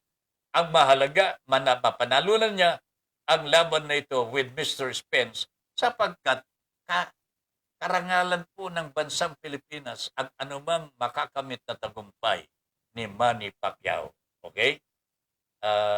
Sabi nga ni Manny Pacquiao marami na akong tagumpay na nararanasan sa tulong ng puong may kapal. Ang gusto ko sana maranasan may iangat ko ang kabuhayan ng kapwa ko Pilipino, lalong-lalo na ang mga mahihirap. Yan naman po ang panalangin ni Manny Pacquiao. Alright? So, pabagan na lamang natin ang mga susunod na mga kabanata. Saneliv Lizelle is watching. Good evening. Kung maalaala ninyo, sabi ni Jose Clemente, kakatayin na ng taong bayan si Marcos noong EDSA Revolution, tulad ng ginawa kay Gaddafi. Kung hindi lamang siya tinulungang tumakbo ng mga Amerikano, malamang ay ganun din ang sandali lang. Yan.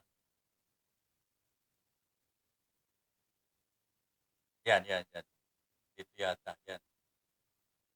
Ito, yan. Yan, Seymour. Ang gagawin ng China, kaya wala rin magagawa yung ICC dahil nandyan ang mga in-check. Ganun, I don't think this is going to happen. Palagay ko, magkakasubukan na ho dito. Tignan natin kung gaano katindi ang pakikialam ng mga in-check para bigyan ng proteksyon itong si Kakang Digong. DM Go. Salamat po, Sir Ben Paipon. The best ka talaga. Bakit naman? Bakit naman ako the best talaga? Okay. Thank you very much, DM Go. Charlie Fry. Pag hindi pinansin ang subpena ng ICC, di dadamputin siya. Yan ang mangyayari talaga ho, mga kababayan. Yung kinukwento nga ko, yung example na ginawa ng huwes laban kay Bicoy. Di ba? Hindi nag-attend ng kanyang arraignment. I think it's today. Nabasa ko kanina yung kahapon. Nagalit po yung yung huwes. Kaya nag-issue po siya ng warrant of arrest. At alam po ba ninyo ang kasunod nun? Dinoble po niya ang bail. Ang kaso lang naman po dito ano ayun tawag nun yung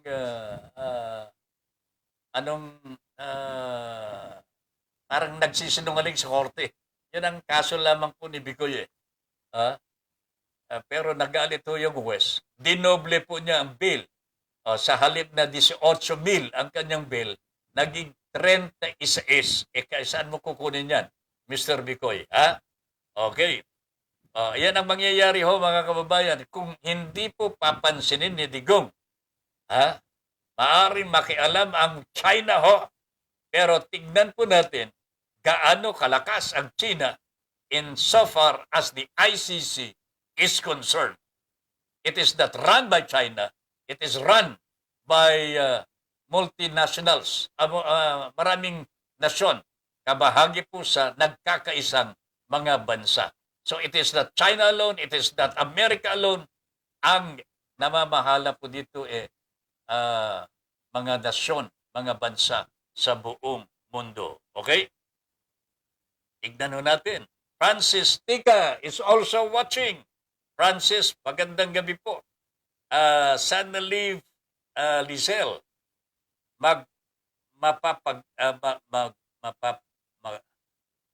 mapagpalang gabi po, Sir Ben Paipon.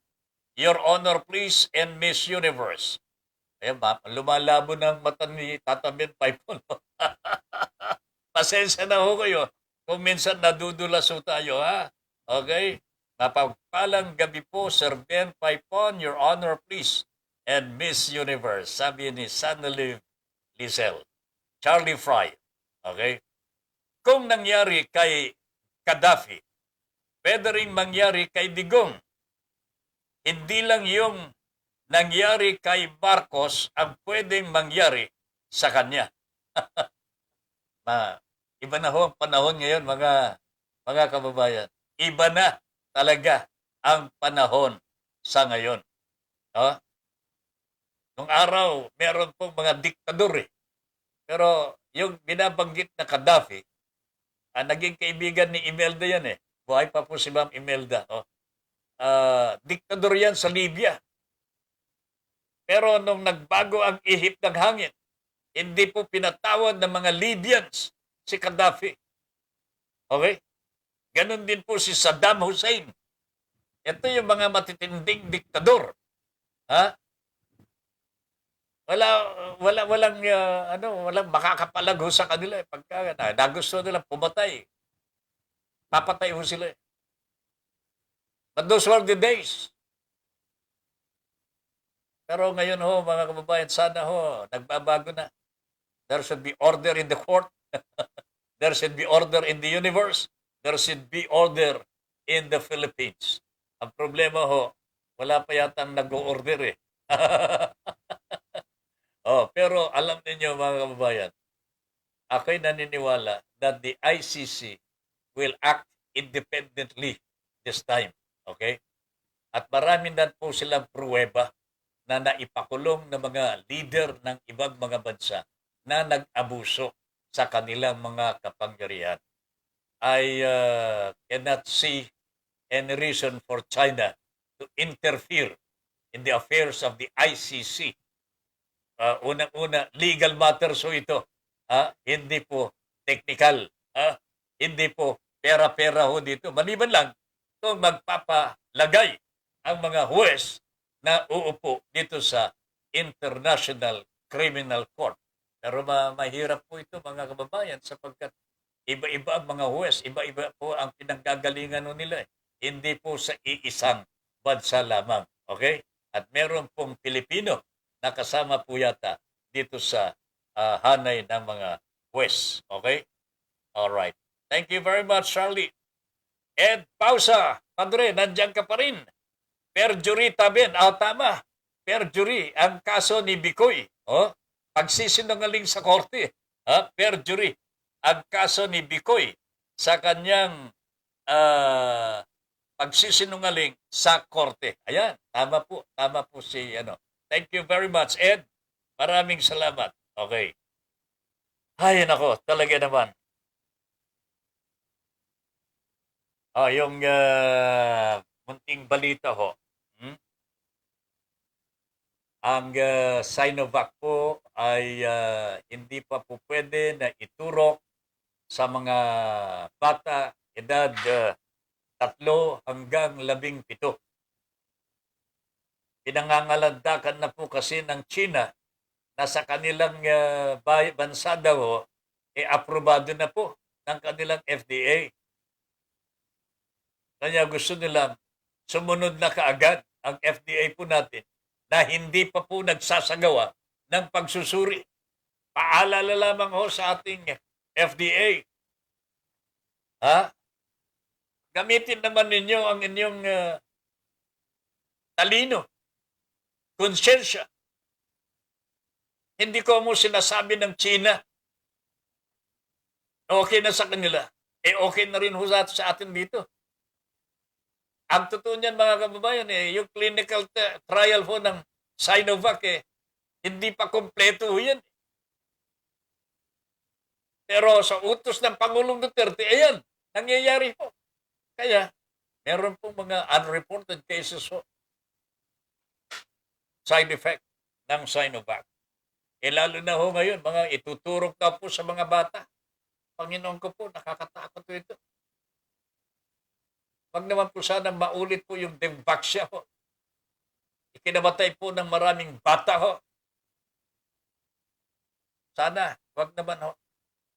Kaya dapat po mag-iingat-ingat ang ating mga ang mga opisyalis ho natin. Minsan ho, hindi natin maintindihan talaga. Ito mga namamahala ho sa atin. Mukhang pera na rin ho eh. Corruption is really rampant in the country today. Walang pugtat ho eh.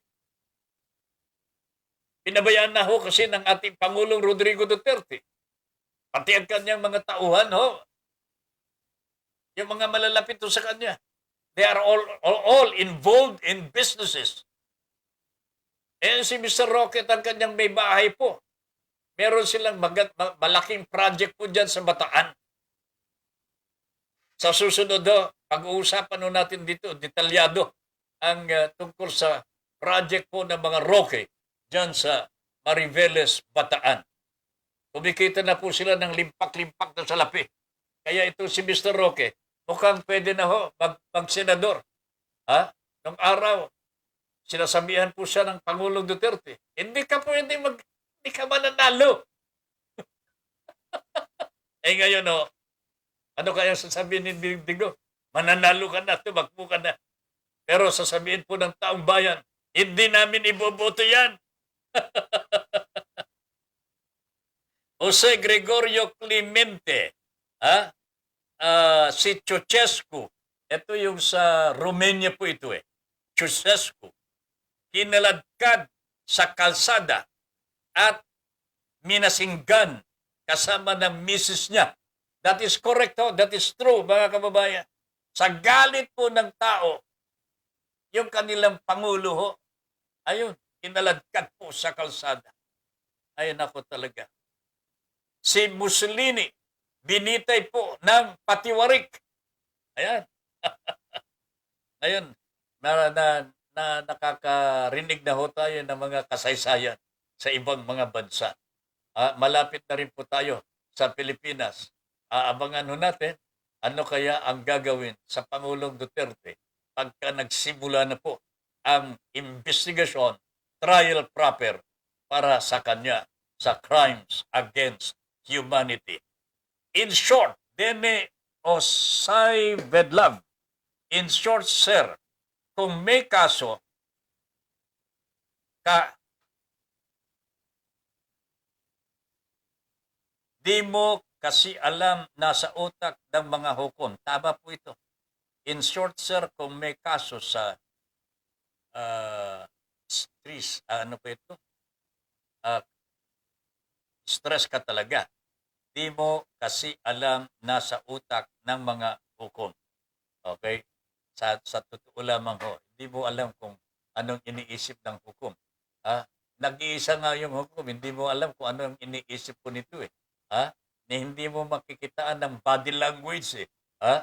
Eh di lalo na kung maraming mahukom. Sa International Criminal Court po eh, marami po sila eh. Oh? Dene Osay Benlove, thank you very much. Butika Brilliantol is watching. Ano ito? Brilliantol. Ha?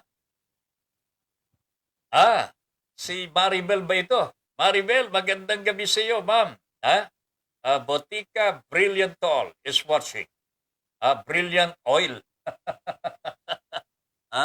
Brilliant Oil pala ito, hindi tol. Brilliant Oil. Botica Brilliant Oil. Ayan. Si Maribel pala ito. Maribel, good evening. Jose Gregorio Clemente. Sana si Digong 1-month hospital arrest lang. Ganyan naman dito sa Pilipinas. Hindi ako papayag pare. Hindi ako papayag. Bakit ho papayagan na nasa hospital lamang ho ang salarin ang nagkakasala? Libo-libong mga Pilipino ang namamatay ho sa drugs under Mr. Duterte. Pagkatapos magseserve lang po ng kanyang penalty sa hospital. At ang kasama po niyan, magandang chicks. Ay, hindi ako papayag yan. Huh? Bakit ako? Ay, nako talaga. Naranasan na po natin yan. Isang Pangulo ng Pilipinas, nahatulan, makulong. Maya-maya ng konti. Wala na sa kulungan, nasa hospital na. Meron pong brace sa leeg hanggang sa siya po ay makawala.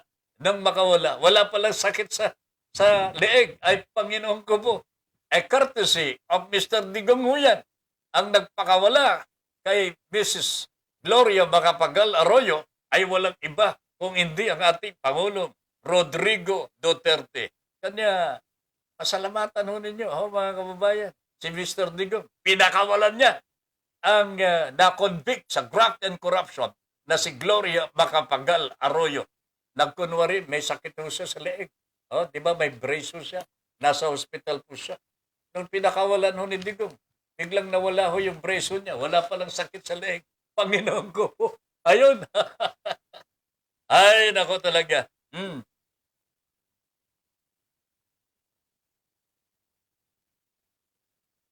Alright. Francis Tika, bakit sabi nila hindi pwede pilitin ang ayaw magpabakuna? Bakit hindi ka papasukin sa mga malls at sa mga trabaho kapag hindi ka bakunado? Di ba mandatory na rin ito? Hindi po Mukhang hindi pa po mandatory ang magpapabakuna. It's still a choice Kaya sabi ni Digong, kung ayaw ninyo magpabakuna, mamatay na lang kayo. yan ang si Digong, mga kababayan. Mamatay na kayo. Kaya nasabi po niya, pero hindi niya sinasabing mandatory. Dapat magpabakuna na ho kayo. Kung talagang importante na at kailangan magpabakuna na po, ay kailangan sabihin mo, mandatory na. Pero yung sabihin mo, mamatay na kayo, iba naman yan. Anong klaseng presidente Pero, ang pagpababakuna po, hindi po sapilitan pa rin ito sa atin, at least, it's still a matter of choice. At yun na po yung pagpili ng bakuna, ibabakuna sa inyo. Pwede rin po kayong pumili. Lalo na ngayon, marami na pong klase ng bakuna na nandito po sa atin. Tangan nga lamang ho, dahil kahit marami rin pong magpababakuna, dadaan pa rin ho kayo sa butas ng karayom, dadaan ho kayo sa pila. O, di ba? Dadaan po kayo sa pila at kapag nahuli ho kayo, baka maraming matira pero may bayad na ho yan. Yan ho ang napakahirap na mangyayari. Sa bandang huli ho, mga kababayan, marami po silang ititirang mga bakuna ho. At kung gusto nang magpabakuna ng taong bayan, sasabihin lamang po nila na ubusan na. Ayun, magpapabayad na ho sila. Tandaan ho ninyo, mangyayari ito mga kababayan. Kaya ngayon po lamang, na libre po ang bakuna. Magpabakuna na ho kayo.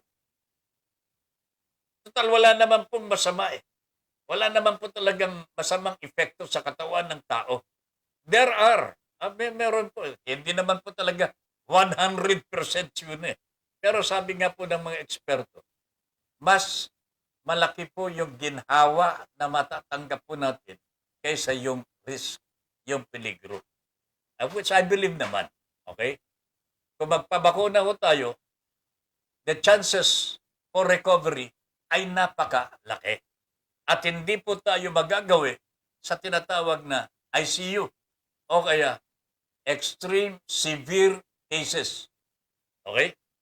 Pagkabakunado na kayo, sabi po ng mga eksperto, hindi na po kayo mapupunta sa severe cases. Parang asymptomatic na lamang po. Magkaka-COVID pa rin siguro, magkakasakit pa rin po kayo, pero hindi po kayo dadako dun sa malala na sakit. At hindi po kayo mamamatay. Pero kung hindi po kayo bakunado, at tinamaan ho kayo, chances are, pwede ho kayong mamatay. Ayun eh. So, anong pipiliin ho ninyo, mga kababayan?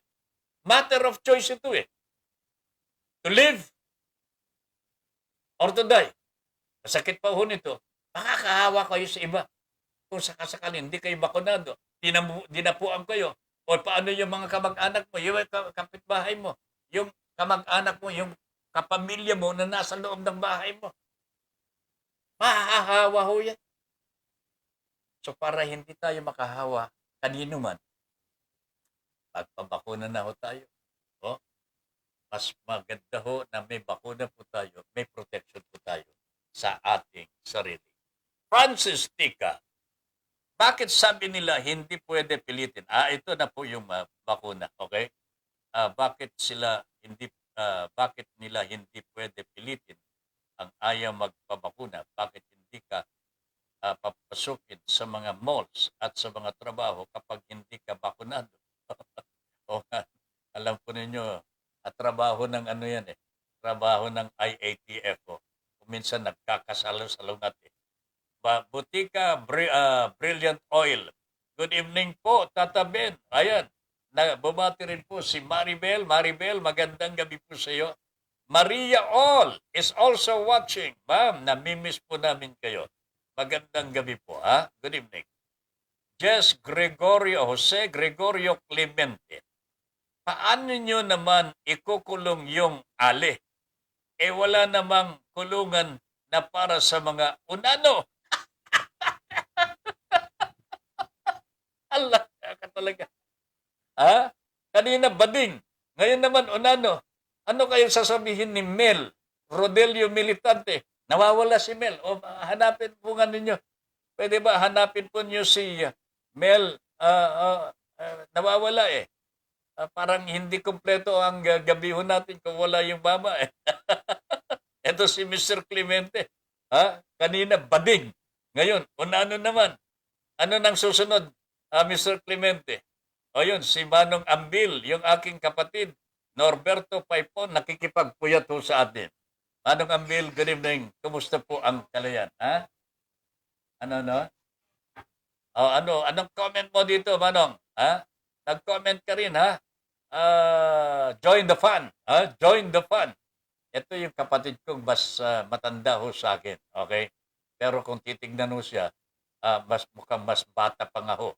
kaysa sa akin. Ganyan ako kaming Paipon eh. Manong Ambil, good evening at magandang gabi sa lahat ng mga Paipon dyan sa Calayan, Cagayan. Mercedes Ong, Kuya Ben, hanggang ngayon masakit pa po yung bakuna ko. Wag kang mag-alala, Ma'am Mercy. Basta't wala kang lagnat, basta't wala kang sinat, lagnat, nararamdaman na sakit ng katawan, maliban dun sa tinurukan ka, normal lang ho yan. Normal lamang yun. Go about your routine sa bahay. Wag mo nang intindihin yan sapagkat sugat yun eh. Di ba? Sugat talaga yun eh. Oh. Ako din ho, nung ako tinurukan, naramdaman ko po na may sakit din. Pero pagkalipas ho ng ilang mga sandali, nawala na ho kasi kwentuhan na po ang nangyari ho. Nakalimutan po na binakunahan. Maramdaman ko lamang po may sakit nung umaangal na ho yung aking partner at sabi niya, may lagnat po yata ako. Nilagnat ka ho. At 2 araw. Pero ako naman, hindi. Kaya Ma'am Mercy, normal lamang ho yan. Huwag po kayong mag-aalala. Sana wag lumala at makayanan ninyo ang bakuna na yan. Ma'am Mercy Ong. Alright? Bueno, mga kababayan at mga kaibigan ho namin, wala na po tayong oras ho. Dumating na naman po ang hangganan ng ating broadcast for tonight. Maraming salamat po sa mga nagpatawa. Maraming salamat po sa mga nag-comment at bumati po sa atin. Sa inyong lahat, I owe you a lot. Makikiusap lamang po sana ako. Kung pwede lamang po i-like and i-follow po ninyo ang ating page, Broad Streamcast Communicators. Okay? Ito po ay panawagan po ng aming grupo sapagkat kailangan naman po talaga na paunlarin ho natin ang ating sarili at nang makapaglingkod po tayo ng mas mabuti sa ating kapwa. Ito naman po ang layunin po ng ating Broad Streamcast Communicators. So please follow and like our page sa Broad Streamcast Communicators. Kulang-kulang na 5,000 po ang aking friends sa Facebook po. Sana ho. At tangkilikin po ninyo ang panawagan ng inyong kaibigan sapagkat hindi lang naman po para sa akin ito kung hindi po para sa ating lahat. Thank you very much. Maasahan ko po bukas. Sana makikita ko merong pong pag-akyat ng numero po sa ating page. And of course, Charlie, abangan mo baka may pagsirit talaga, pagtaas ng hindi COVID hindi COVID pagtaas ng bilang mo natin. Magpapasalamat tayo muli. I assure our friends, mga listeners natin, pag gumanda po ang rating natin, gaganda din po ang serbisyo pa ng Broad Streamcast Communicators. Hindi lamang po ng Your Honor Please. All programs of Broad Streamcast Communicators will do the same. Yan po ang pangako po namin. So, ngayong gabi, ipagdasal din po natin ang ating Pangulo, si Tony Salaw, who is recuperating in the hospital right now. May sakit po ang ating presidente. Kanya inihihingi ko po ng panalangin na sana po ay gumaling kaagad si paring Tony Salaw. Sa inyong lahat mga kababayan, maraming salamat. Ben Paipon here. Sandali Huwag ninyong kalilimutan si paring Doy Del Castillo Ngayon din po hanggang alas 12 ngayong gabi. Ben Paipon po nagsasabing, thank you very much for allowing us into your homes and for giving us the privilege to be of service to you. Good night, everybody. Inyong natunghayan ang makabuluhang pagtalakay sa mga isyong napapanahon. Hanggang sa muli, dito pa rin sa Broad Streamcast Communicators. Para sa malayang pamamahayag. Your Honor, please. Maraming salamat po.